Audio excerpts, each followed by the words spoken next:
आदे विजयशीलाय वरदाय वरार्थिनां वदान्य जनसिंहाय वरदेन्द्राय ते नमः.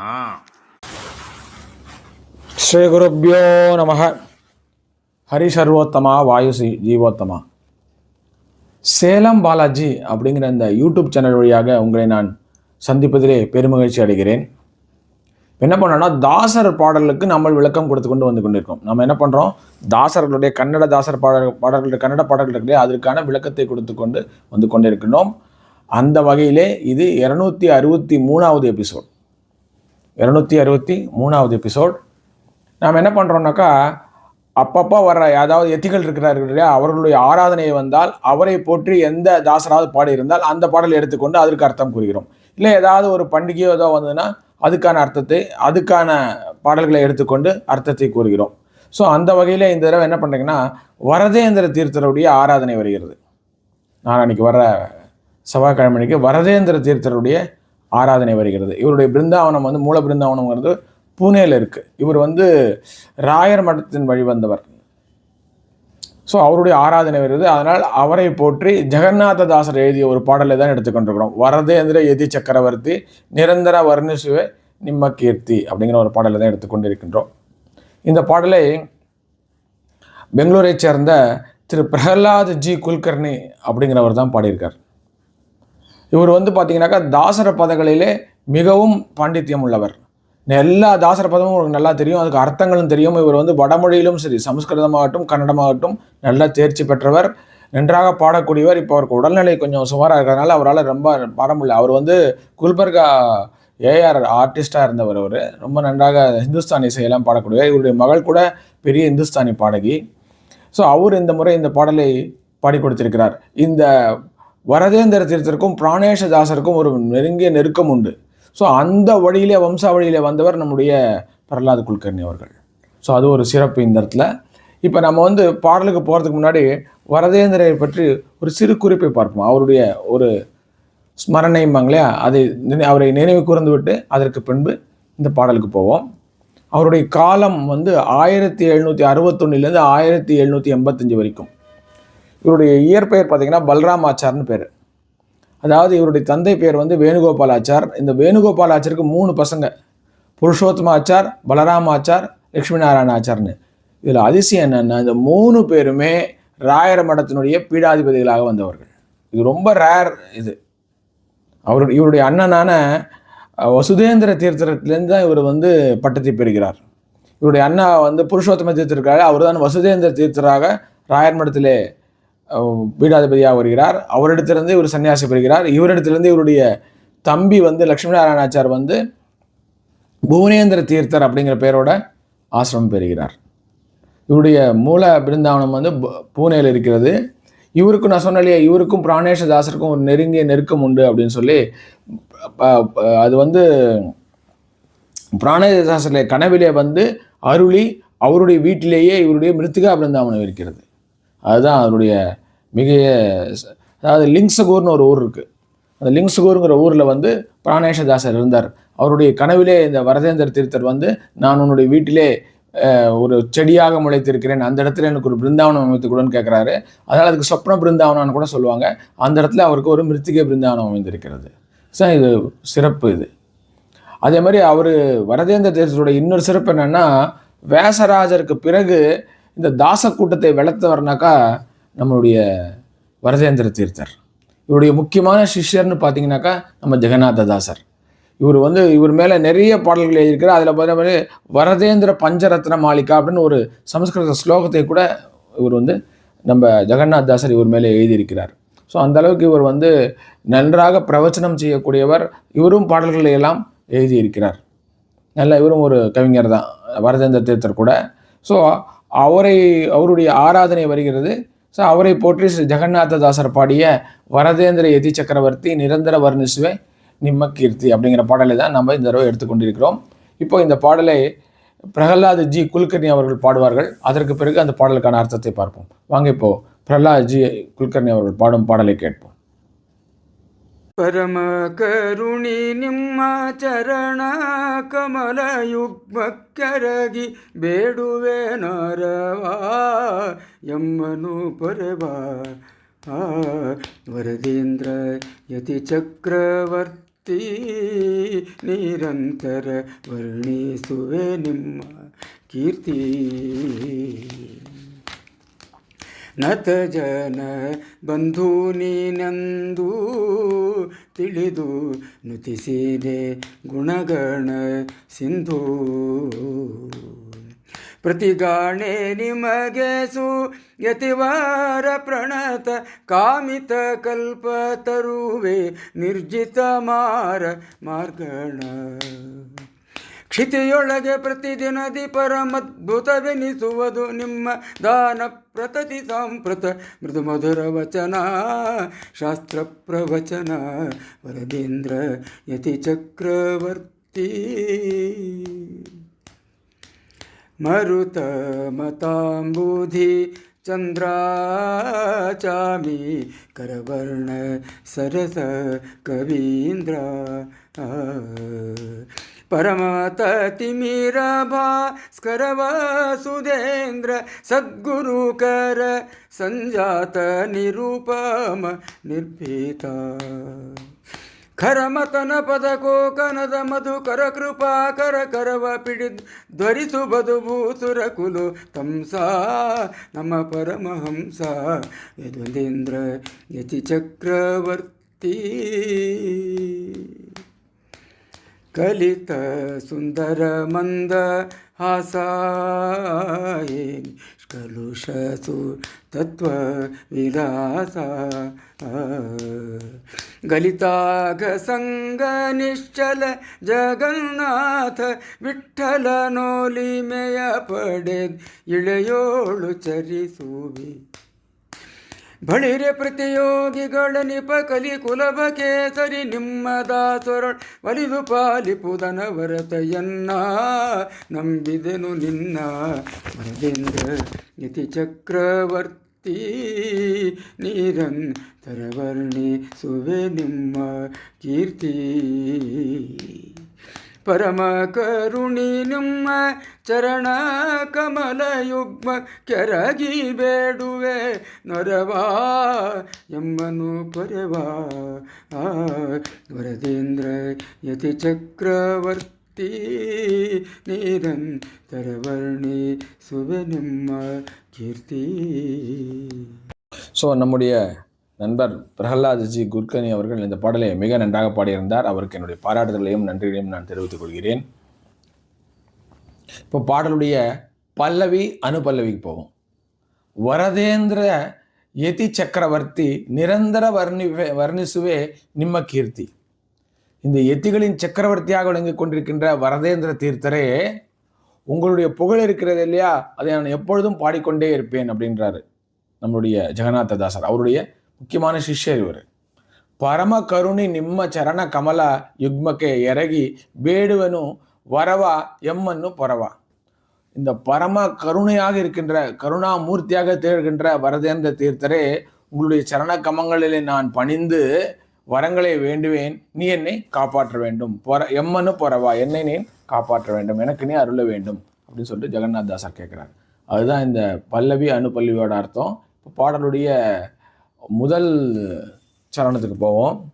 அதாவது நம்மளுக்கு தெரியும், ஜெகநாததாசர் பாட்டுனாலே நிறைய வடமொழி சொற்கள் வந்துவிடும் உள்ளே. அது ரொம்ப கஷ்டமான ஒரு விஷயந்தான்.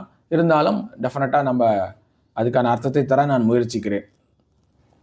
ನತಚನ ಬಂದು ನೀನೆಂದು ತಿಳಿದು ನುದಿಸಿದೆ ಗುಣಗಣ ಸಿಂಧು. நீ நற்குணங்களின் கூட்டம் இருக்குல்ல, அது ஒரு கடலாக இருக்கிறார். குணகண சிந்துன கடல். இந்த நற்குண கூட்டங்களின் ஒரு கடலாக நீ திகழ்ந்து கொண்டிருக்கின்றாய். நீ யாரு? நதஜன பந்து. உன்னை வணங்குகின்ற ஜனங்கள் இருக்கிறார்களே, அவர்களுக்கு நீ ஒரு உறவினன் போன்றவன், அவருக்கு நீ தாயை போன்றவன். நதஜன பந்து, நீ அந்த உன்னை வணங்குகிற பக்தர்களுக்கு நீ உறவினன் என்று நான் அறிந்து கொண்டு புரிந்து கொண்டு உன்னை நான் குணகண சிந்துவாக இருக்கின்ற நற்குணங்களின் ஒரு கடலாக திகழ்கின்ற உன்னை நான் வணங்குகிறேன். நுதிசிதே நான் வணங்குகிறேன் அப்படின்னு சொல்றாரு. அதுதான் இந்த லைனோட அர்த்தம். பிரதிகாணே நிமகே சுயேதிவர பிரணத காமித கல்பத்தருவே. அதாவது பிரணத காமித கல்பத்தரு, நீங்கள் வேண்டும் வரங்களை தரக்கூடிய கல்பத்தருவை போன்றவர் சுயேதிவர என்று சிறப்பான ஒரு சன்னியாசியானவர் இவர். ஸோ சிறப்பான சன்னியாசியாக திகழ்கின்ற வரதேந்திர தீர்த்தரே, பிரணத காமித கல்பத்தருவே, வேண்டும் வரங்களை தரக்கூடிய கல்பத்தருவே, பிரதிகாணே நிமகே, உனக்கு இணையாக இங்கு யாரும் இந்த உலகத்தில் என்னால் பார்க்க முடியவில்லை. நானும் நிறைய எதிகளை பார்த்துக்கிறேன், உனக்கு இணையானவர் இங்கு யாரும் என்னால் பார்க்க முடியவில்லை அப்படின்னு புகழ்கிறார். க்ஷிதி ஒலகே நிர்ஜித மார மார்கனா, அதாவது மாரனா மன்மதன், மார்கனானா அம்பு, மன்மதனின் அம்பை வென்றவனே க்ஷிதி ஒலகே பிரதிதினதி பரம அற்புத எனிசுவது நிம்ம தானா. இவரும் பார்த்தீங்கன்னா தானம் செய்வதிலே மிகவும் சிறப்பாக திகழ்ந்தாராம் வரதேந்திர தீர்த்தர். அந்த காலத்திலே இவர் கொடுக்கக்கூடிய தானங்கள் மிகச் சிறப்பாக பேசப்பட்டவை. அதனால தான் சொல்றாரு, இந்த உலகத்திலே தினமும் நீங்கள் கொடுத்த அந்த தானம் இருக்கிறது இல்லையா, பரம அத்புதா எனிசுவது, அற்புதம் அப்படின்னு எல்லாரும் நினைக்கிற மாதிரி இருந்தா நீங்கள் செய்யக்கூடிய தானங்கள். பிரதி சம்பிரத மிருது மதுர வச்சனா சாஸ்திர பிரவச்சனா. அவர் பேசுறது பார்த்தீங்கன்னா அவ்வளோ மிருதுவாக, அதே சமயத்தில் சுருக்கமாக சொல்லி பேசுவாராம். அப்படி இருக்கும் பொழுதுமே அத்தாரிட்டேட்டிவாக இருக்கும். அதாவது கத்தி பேச மாட்டார், மிருதுவாக பேசக்கூடியார். மதுர வச்சனா, ரொம்ப மிருதுவாக, சம்பிரதி ரொம்ப சுருக்கமாக பேசக்கூடியவர், ஆனால் அத்தாரிட்டேட்டிவாக பேசக்கூடியவர் அப்படின்றாங்க. சாஸ்திர பிரவச்சனம், அவர் பண்ணக்கூடிய சாஸ்திர பிரவச்சனங்கள் அவ்வளோ அற்புதமாக இருக்குமா, மதுரமாக இருக்கும் அப்படின்றார். அதுதான் இந்த ஒரு சரணத்துடைய அர்த்தம். இப்போ பாடலுடைய அடுத்த சரணத்துக்கு போவோம். மருத மதாம்புதி சந்திர சாமீகர வர்ண சரச கவீந்திரா. மருதா அப்படின்னா யாரு? நம்முடைய அனுமன். ஸோ அந்த அனுமனால் தோற்றுவிக்கப்பட்ட மதம் அப்படின்னா என்ன பதம்? அனுமன் யாரு?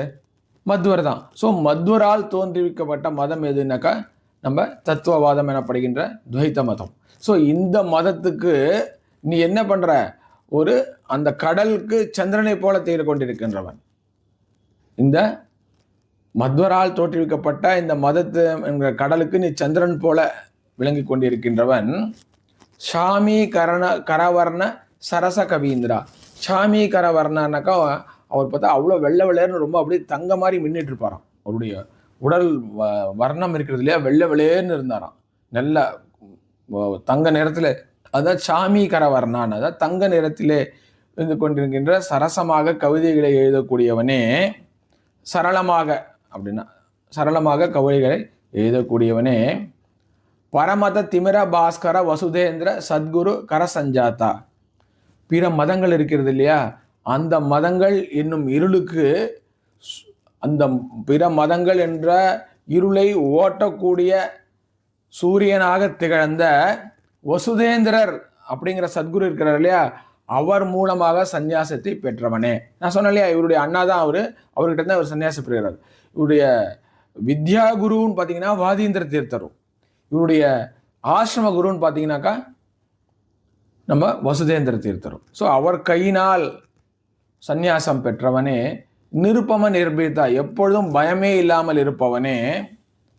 கரமதன பரகோகதன மதுகர கிருபாகரா. கரமதனா கரன் அப்படிங்கிற அந்த அரக்கனை அழித்த இருக்கிற யார்? அது ராமன். ராமனுடைய பாத கமலங்கள், பாத பங்கஜங்கள் இருக்கு இல்லையா, அந்த பாத தாமரை இருக்கிறது இல்லையா, அதையே சுற்றி வருகின்ற மதுகர கிருபாகரா. மதுகரனாக்கா அந்த தேன் வண்டு இருக்கு இல்லையா, அது மாதிரி அவருடைய தாமரையே சுற்றி வருகின்ற ராமனுடைய பாதங்கள் என்னும் தாமரையே சுற்றி வருகின்ற பாதங்களை போன்று இருக்கின்ற கிருபாகரனே. கரவ பிடிது உத்தரிசுவது பூசுர குலோதம்சா.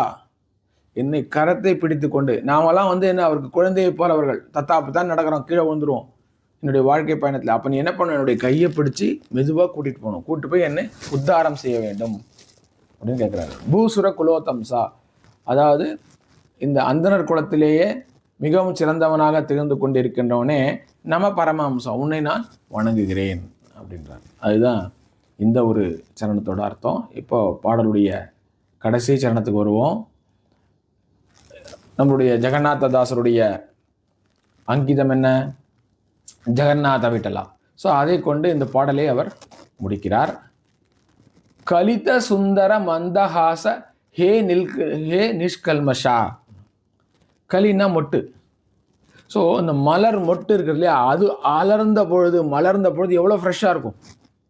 அது மாதிரி ஃப்ரெஷ்ஷான அழகான கலித்த சுந்தர, அதுபோல் அழகான மந்தகாசமான முகத்தை உடைய கல்மஷம் இல்லாதவனே ஹே நிஷ்கல்மஷா சுதத்வ விலாசா, நல்ல தத்துவங்களை அறிந்து கொண்டிருக்கின்றவனே கலிதாக சங்க நிశ్చல, இந்த உலகத்திலே இருக்கின்ற, அதாவது பாவங்கள் இருக்கிறது இல்லையா, மரத்திலிருந்து பழுத்து கீழே விழுந்து விடுகின்ற பழங்களைப் போல இந்த உலக வாழ்க்கையிலிருந்து தனித்து கீழே விழுந்து விட்டார். அதாவது இந்த பாவங்களிலிருந்து அதிலிருந்தோம்னா ஒட்டாம சந்நியாசம் பெற்று தனித்து விட்டார். அதுதான் சொல்றாரு, கலிதாக சங்க நிశ్చலா, நிశ్చலனே, இந்த உலக வாழ்க்கையிலிருந்து அந்த பழங்கள் எப்படி மரத்திலிருந்து உதிர்ந்து கீழே வருமோ அதுபோல் உதிர்ந்து கீழே பட்டு தனிமைப்படுத்தி விட்டாய். அத்தகையவனே ஜெகநாத விட்டலன ஒலிமைய படது, அந்த ஜெகநாத விட்டல் இருக்கிற இஷ்ட தெய்வமான ஜெகநாத விட்டல் இருக்கிறான் இல்லையா, அவனுடைய அருளை பெற்று இந்த உலகத்திலே நீ சஞ்சாரம் செய்து கொண்டிருப்பாய். இளையொழு சரிசுவி, சஞ்சாரம் செய்து கொண்டிருக்கிறாய். பலிரே, ஆஹா அற்புதம் அப்படின்றாரு.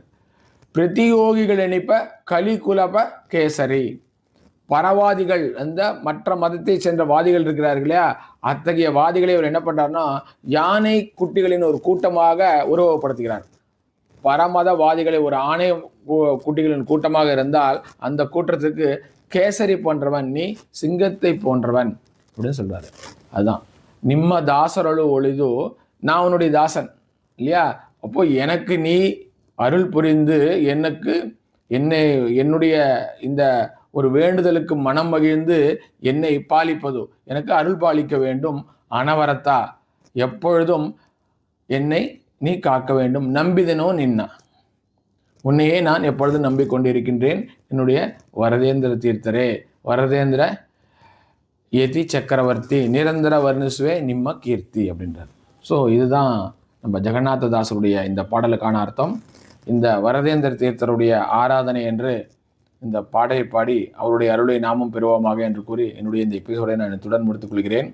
உங்களிடமிருந்து நன்றி கூறி விடைபெறுவது உங்கள் சேலம் பாலாஜி. நன்றி, வணக்கம். ஸ்ரீ ஹனுமந்தாய நமஹ.